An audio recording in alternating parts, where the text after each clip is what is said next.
শিল্পীর রং তুলিতে আঁকা এ যেন অসাধারণ এক চিত্রকর্ম, যে দেখে সেই প্রেমে পড়ে যায়। রাজশাহী আর খানপুর চরের মাঝখানে জেগে ওঠা এই চরের সৌন্দর্য একেবারেই অন্যরকম।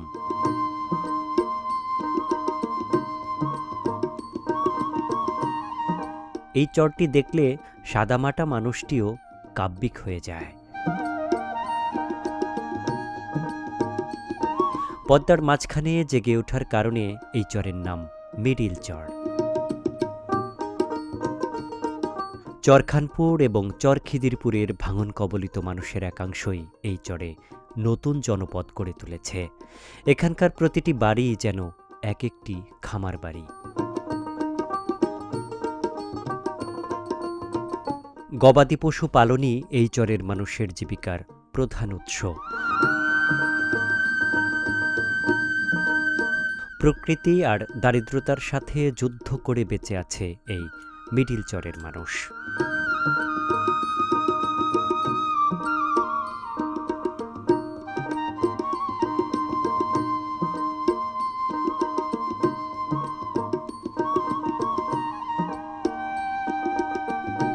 ভাই, আমরা এইটা কোন চরে আসলাম আজকে?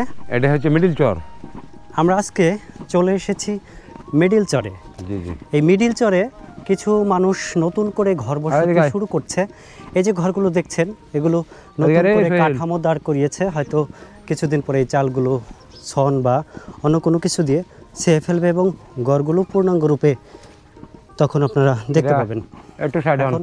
ঘরগুলো সাধারণত কাঠামো দিয়ে শুধু দাঁড় করিয়ে রেখেছে। কোনো অসুবিধা নাই। ঘর এদিকে আমাদের তাকাতে থাকো, শুধু দাঁড়িয়ে আছে। এই তো কথাটা বুঝলেন দিব বাবা, কিন্তু একটা জিনিস হলো, একটা সময় লাগবে না। একটা জিনিস হঠাৎ করে চাহালি কি হাতে আমরা না, ওগুলা এখন দেখতে ওরা আবার দেখবো, আমরা ভিডিওতে ছেড়বো, চ্যালেঞ্জে দেখবো, দেখার পরে তোমার জিনিস পাবা। এই দেখেন নদীর ভিতরে সব বাড়ি ভাঙিয়ে এসেছিল, এই ভাঙিয়ে এসে যেখানে গেলার ভিতরে সব আবার গাড়লো সব বাড়ি তৈরি। এই ঘরগুলো তো নতুন করে তৈরি করছে। এই যে আপনারা আগে কোথায় ছিলেন?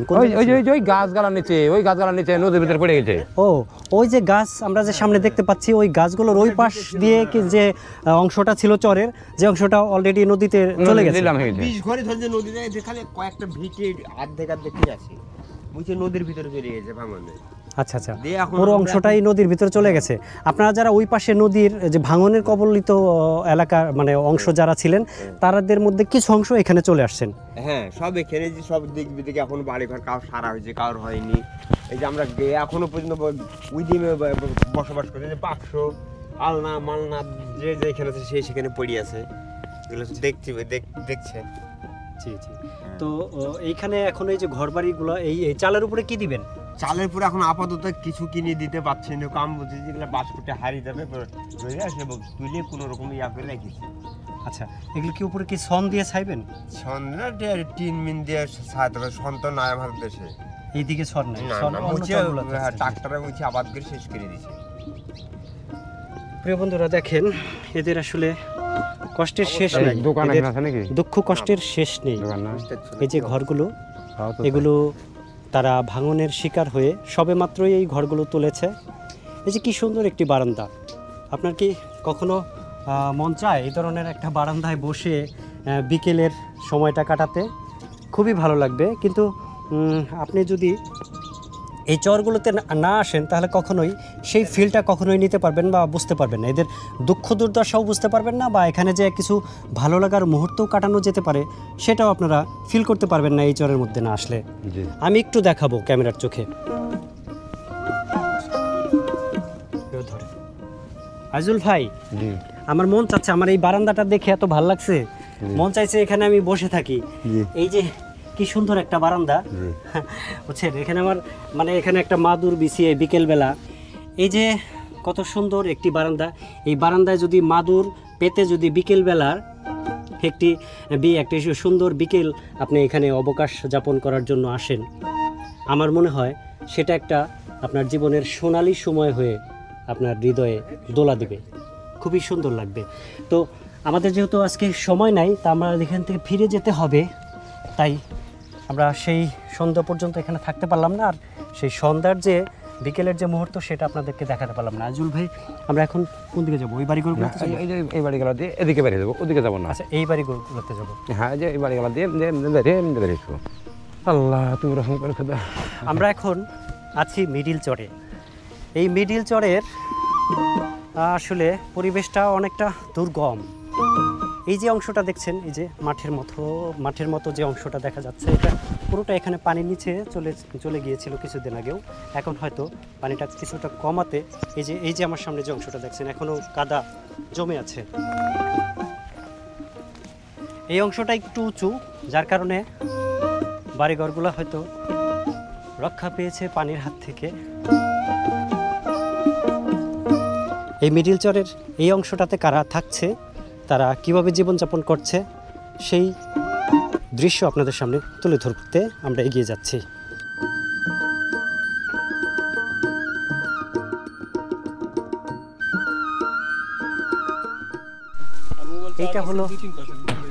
এটা হলো ওনাদের বাড়ি। এই বাড়িটাতে আপনাদের বাড়িঘর এই বছরই ওপার থেকে ভেঙে এখানে চলে আসছেন। কয় মাস আগে?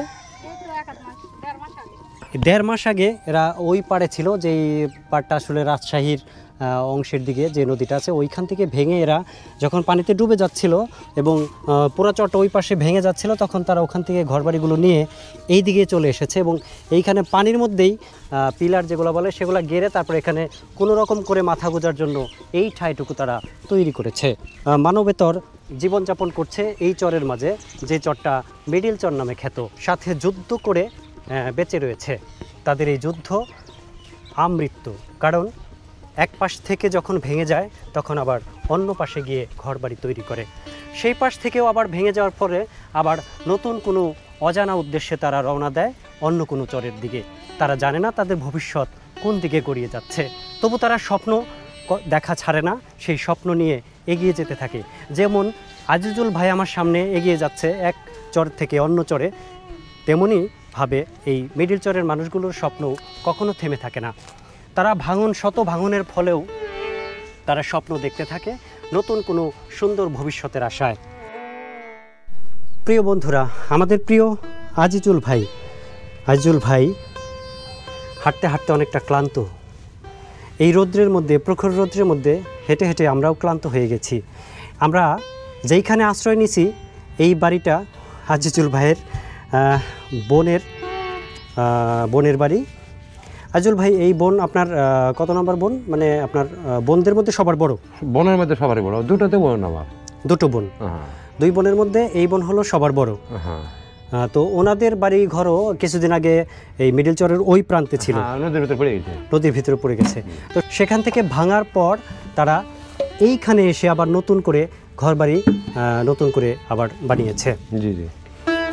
তো এই যে এখানে যে আসলো, ওই মিডিল চরের ওই পাশে ভাঙার পরে যে এখানে চলে আসলো, এখানে এসে তো তারা এখনও দাঁড়াতে পারেনি ঠিক মতন।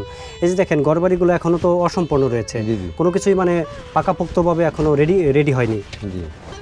তো এটা মনে হচ্ছে ঠিক করতেও আরও বেশি সময় লেগে যাবে, বহু সময় লেগে যাবে। মিডিল চরে আজিজুল ভাইয়ের বোনের বাড়িতে বসে আমরা বেশ কিছুক্ষণ সময় বিশ্রাম করে নিলাম, কারণ আমরা এত বেশি ক্লান্ত হয়ে পড়েছিলাম যে হাঁটতে কষ্ট হচ্ছিল।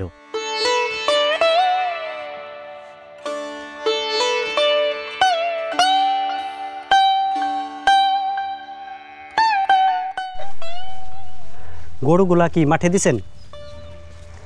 কতগুলো গরু আছে আপনার? ঘরগুলো তো এখনো ঠিক করতে পারেননি, কাজ করতেছেন না? তো নতুন এখানে এসে কেমন লাগতেছে?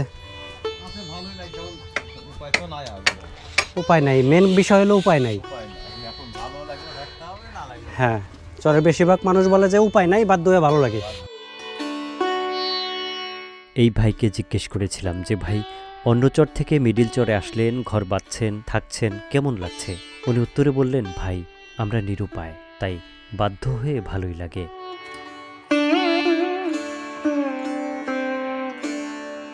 মিডিল চরের প্রতিটি বাড়ি বেশ দূরত্বে অবস্থিত। এক বাড়ি থেকে অন্য বাড়ি হেঁটে যেতে বেশ কিছু সময় লাগে।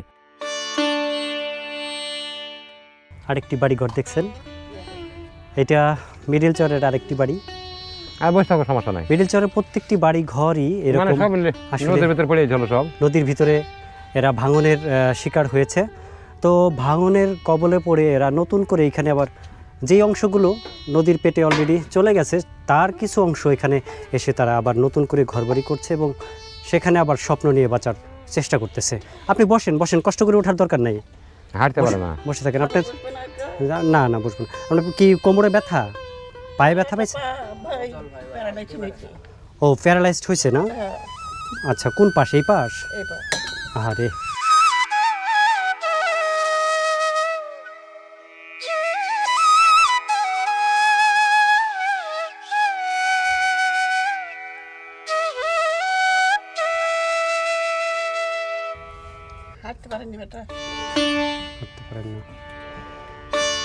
আসলে মানুষ একে তো প্রকৃতির সাথে যুদ্ধ করতে থাকে, তারপরে আবার নিয়তির নির্মম পরিহাস যে উনি প্যারালাইজড হয়ে তার অর্ধেক অংশ শরীরের বাম পাশটা।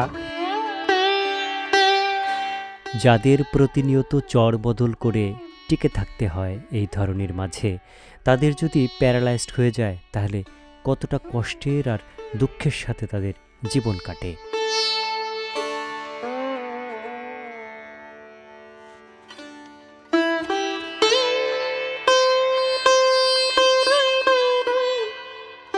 মিডিল চরের মানুষগুলো নদী ভাঙন, বন্যা, খরায় জর্জরিত, তার সাথে রোগে শোকে একেবারে পিষ্ট হয়ে যাচ্ছে। ক্যামেরাতে তাদের বাড়িঘর পরিবেশ সুন্দর লাগলেও বাস্তবিক তাদের কষ্টটা আসলে বোঝার মানুষ খুবই কম, কারণ কম মানুষই এই চরের মানুষের কাছে আসে তাদের ভেতরের কষ্টটা জানতে পারে। আজকের মতো বিদায় নিচ্ছি মিডিল চর থেকে, দেখা হবে চর খিদিরপুরে। ততক্ষণ পর্যন্ত সবাই ভালো থাকুন, সুন্দর থাকুন, শান্তিতে থাকুন। আর এই রকম চরের ভিডিও যদি আপনার পছন্দ হয়, সবসময় পেতে চান, তাহলে আমাদের চ্যানেলটি সাবস্ক্রাইব করে রাখতে পারেন। আর ভিডিওটি যদি একটুও ভালো লাগে তাহলে একটি লাইক দিয়ে আমাদের অনুপ্রেরণা যোগাতে ভুলবেন না।